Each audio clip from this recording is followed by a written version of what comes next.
Hello and welcome to step 22. This primarily deals with getting the wheels ready and the cab on the frame and some of the other stuff. Just to be clear, here's the roof, still separate from the cab itself. I'm just trying to put it on to illustrate that yes, it will still fit just fine. There we go. So there's the cab with the roof on. I'm not going to remove that because I need to be able to access this to paint this in this part in the future. Now I've placed the resin fuel caps in here just as storage. That's not where they're meant to be. And but I have placed one of the resin fuel tanks on the side, and that's just to show that when you attach, and here are the attachment pins and the attachment pins for this. When you attach this,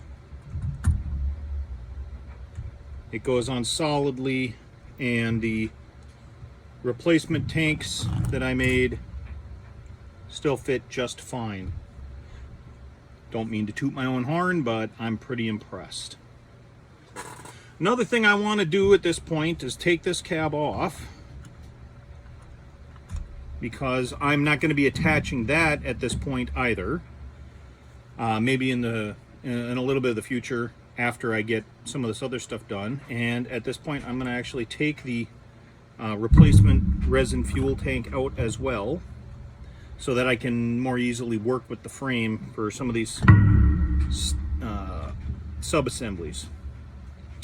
So I'm going to walk right over to the easier part, and that's going to be attaching the photo etch piece for the grill right onto the model itself.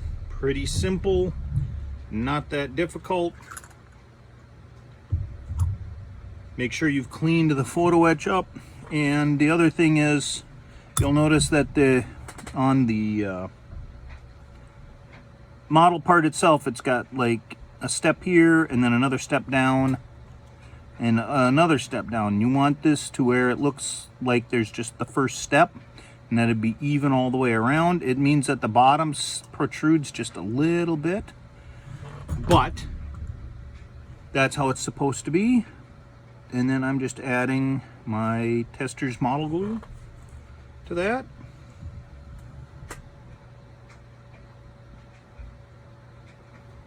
And that should, through capillary action, get right underneath there. Make sure that I'm keeping that down. Now, the next thing is, this part here goes over here, and it has a fold. You can see it right there. Now, it looks like it has a double fold, meaning it should have an L shape, but the only thing that they have here, at least as far as how this is set up, is for a regular, if you want to call it that, fold. So I'm wondering if they didn't mean for it to be, well, rather than speculate, let's just take a look at this here. So I'm going to use my forceps rather than the photo etch bender, but you can see that there's a line right here, pretty close to it, and then here there's a line right on it. So I'm thinking that what this is meant to do is bend this way, and then using the, I'm going to flip it around, using the fold that's close by, then bend it the other way, and then you get the look of the bent part. But now that I'm looking at this, I'm thinking I'm going to bend it the other direction, and that's just because it looks like the detail on this particular side is just that much better.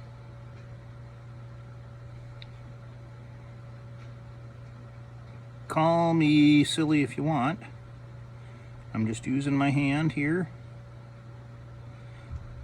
And it looks like the idea behind this is just to get it far enough back. And actually, now that I'm looking at it, it looks like it's going to be easier to bend that piece like that, and then bend the whole bit back, rather than the other way around.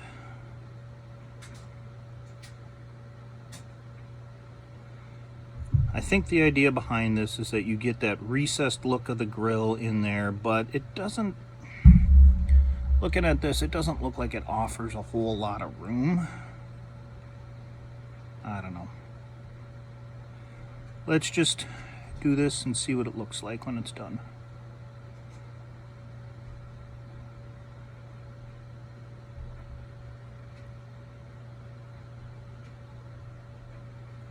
Now, using a photo etched,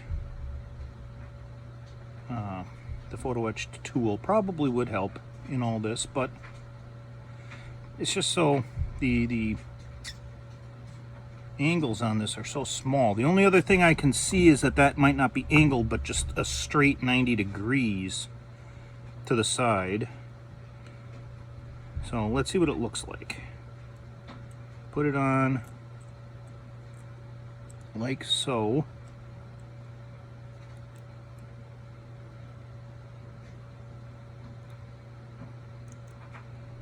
And I say that like it's an easy thing to do.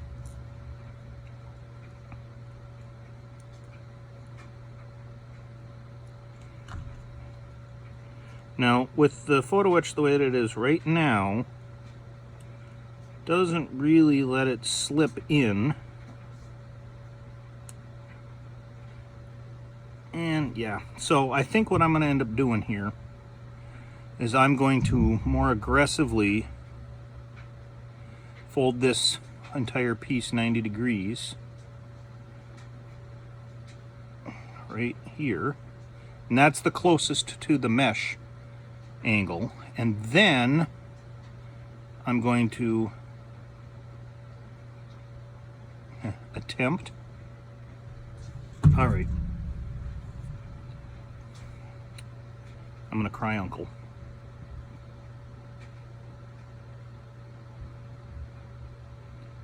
Nothing else, this shows why we have these little bending tools. So anyways, while I'm working on this, what I need to do is make sure that that first initial bend stays bent. And that is the hard part. And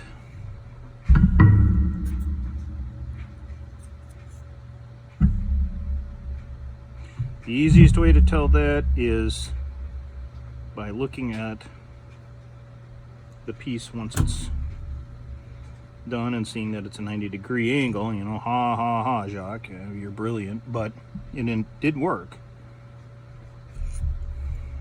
But also, looking at the side, you can see if it's just, you know, straight across, it didn't bend. I'm going to try it the other way now. On this one, I'm going to bend the outside first and then bend the inside and see if that is any easier.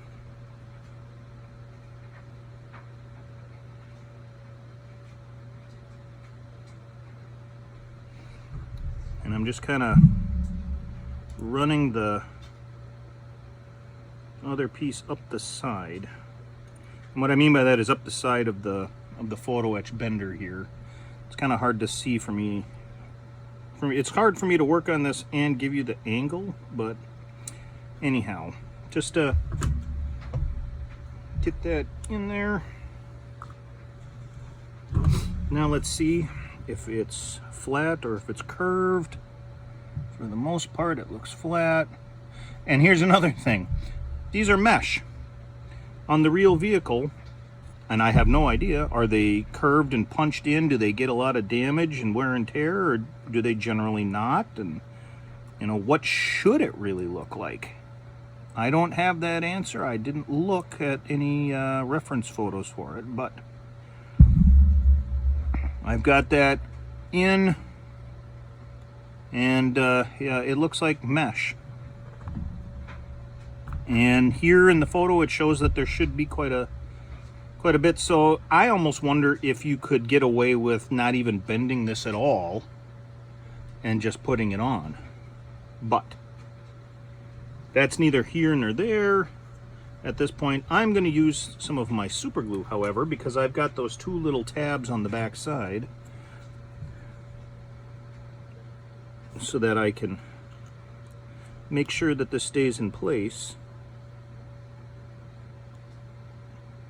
And then I will use some Tester's glue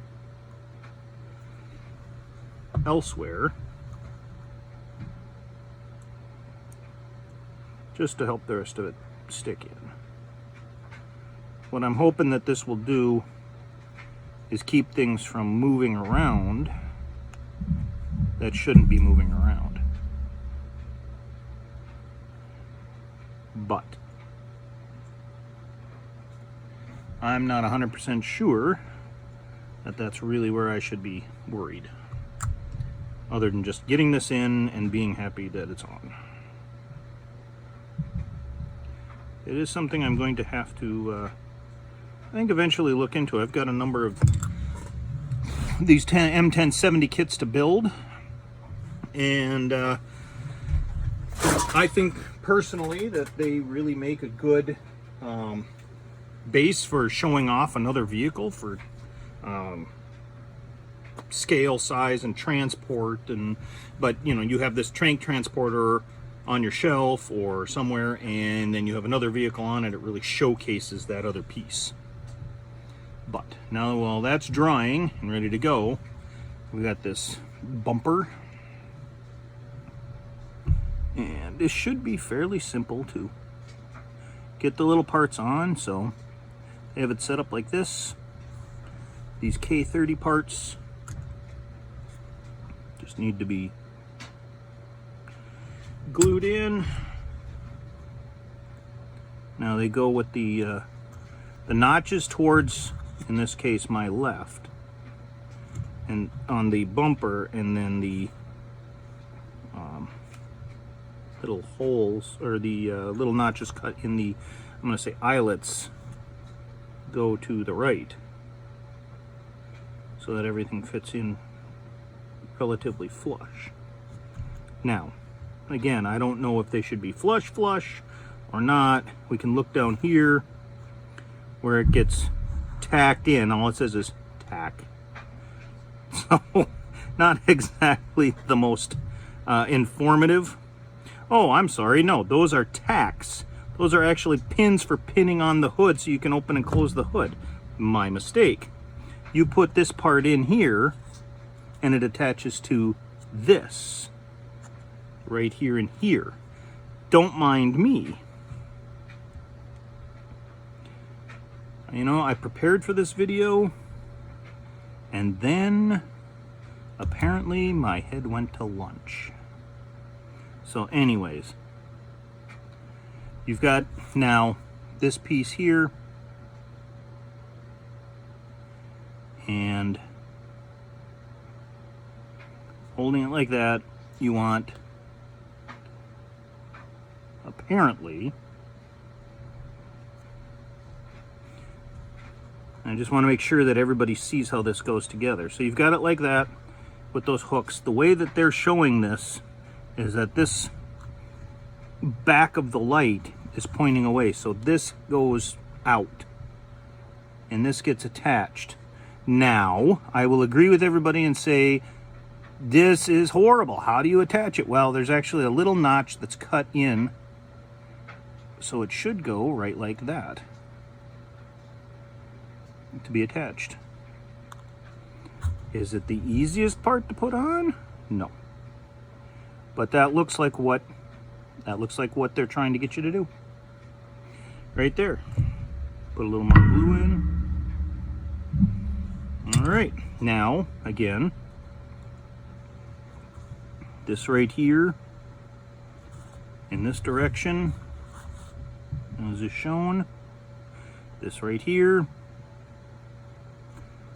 but like this, they go there and there. Actually, no, they go there and there. So this is all behind the grill. So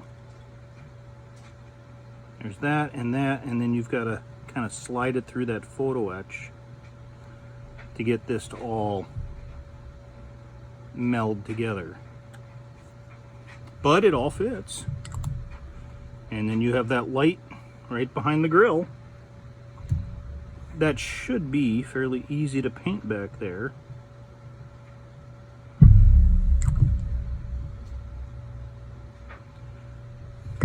So, my assumption of how this all went together from when I was looking at the instructions before I started filming is now completely wrong. Because I thought that where it said tack was actually putting this in place, but it's not.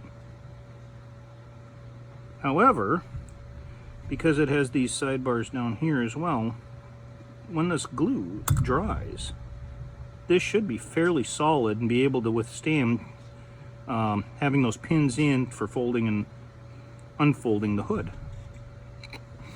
Now, in my opinion, this is kind of dumb because you got no engine. You got no engine bay or anything in there at all, so you're going to be opening it up to see nothing. That probably promotes the aftermarket resin engine kits that are out there. I know there's at least one, but I'm not as impressed by that, I guess, as maybe I should be. So while that's drying, let's move on to dealing with the wheels. In this case, the hubs. Relatively easy to deal with. I'm gonna actually move the camera a little bit here so you can see the, there we go. So we've got the main parts to make 8 of these. Pretty simple. The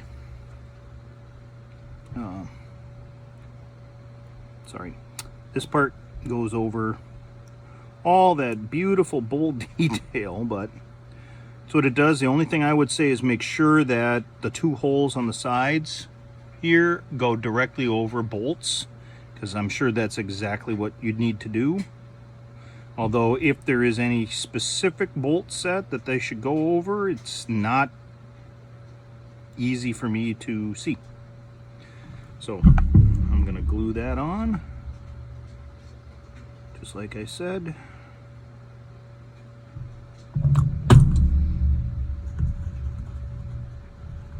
Now my glue is drying faster than I can get my fat fingers, but that'll hold it on just enough so that now I can just run the edges with my glue. Oh, sorry.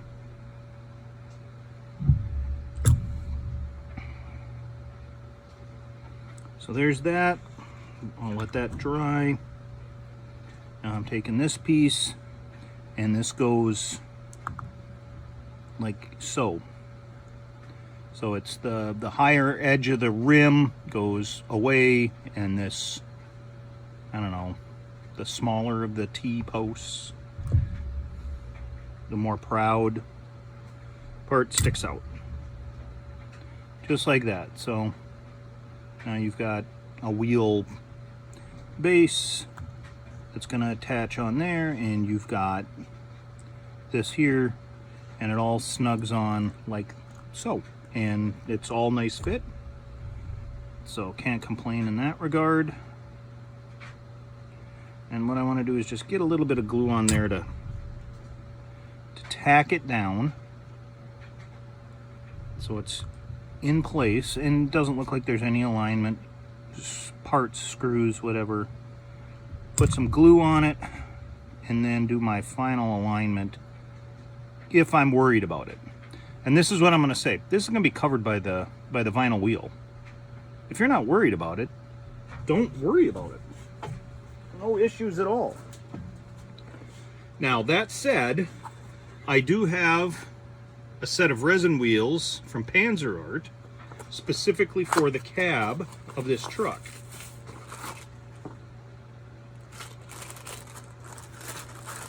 And this is what they look like. Right there.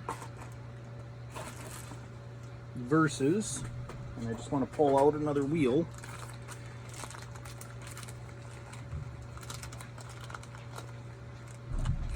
Actually, I want to pull out one wheel to show you how these stack up against the resin counterpart.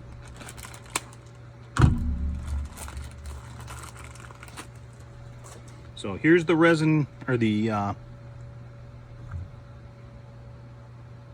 kit counterpart right there. Exactly the same markings, exactly the same setup. So I'm going to make a educated guess that what happened is that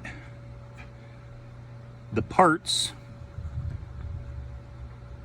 that were given to PanzerArt are basically used for these resin wheels. The only thing that I will say is I can feel it. These resin wheels are smaller, a little bit smaller than the vinyl wheels. Does that make sense? I want to try and get this so you can see it straight down. I mean, it's just like the round doesn't feel quite so round on the front edge of the wheel, but you can see this falls right on top of it, so they're the same size there, but you know, that completely hides the wheel, whereas with this it doesn't quite completely hide it. The resin wheels are just a little bit smaller. They have what looks like the same tread pattern but a little bit smaller, so, and it looks like they're also a little bit narrower. So I would say that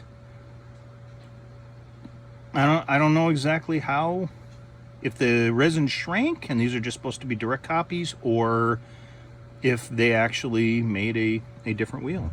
But regardless, that's what we've got. Now I'm manhandling carefully my frame. So wheel, wheel, wheel, wheel, 4 wheels.